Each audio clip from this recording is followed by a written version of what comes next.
गर्मियां पहले जैसी कहाँ रहें। एक वक्त था जब गर्मी की शिद्दत सिर्फ मौसम की बात थी, दिल की नहीं। दिन के वक्त स्कूल जाना, पंखों के नीचे बैठकर पसीने से शराबूर हो जाना, लेकिन कभी दिल में ये ख्याल भी नहीं आता था कि क्लास रूम में ऐसी क्यों नहीं है।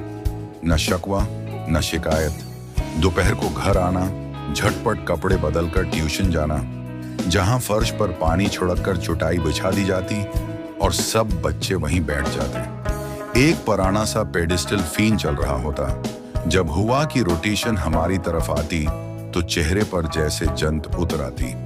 गर्मी थी मगर चेहरा खुशी से तमतमाता था। रात होती तो छत पर चारपाइयां लग जाते। सब अपनी पसंद की जगह के लिए लड़ते, खास तौर पर पहली चारपाई के लिए जो कूलर के ऐन सामने होती।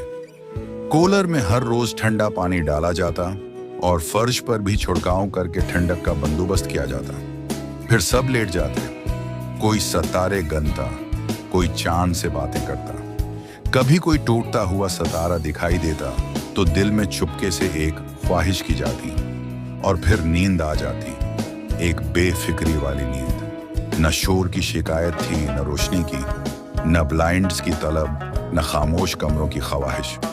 सब कुछ था, बस अंदाज सादा था मगर दिल मुतमईन। और आज सब कुछ है लेकिन कुछ भी नहीं।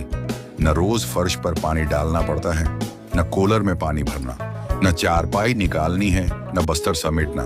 अब न ठंडा पानी भर कर रखना पड़ता है, न सुबह उन चीजों को वापस अंदर ले जाना। अब ऐसी है, खामोशी है, पर्दे हैं, सलीका है, मगर न वो नींद है न वो बेफिक्री। अब सोने के लिए किसी से लड़ना नहीं पड़ता, क्योंकि अब कोई है ही नहीं जिससे लड़े। अब न वो छत है, न वो आसमान, न वो तारे, न वो बहन भाइयों की कहकाहेदार लड़ाइयाँ। कहने को तो सब कुछ है, सहूलतें, सुकून, खामोशी, लेकिन वो दिल की ठंडक नहीं रही जो उन गर्म रातों में भी एक अजब राहत दे जाया करती थी। क्या हमने वाकई कुछ पाया है या सिर्फ सहूलतों के बदले अपनी वो खुशियां, वो लम्हात, वो लोग खो दिए हैं जो असल जिंदगी का सुकून थे?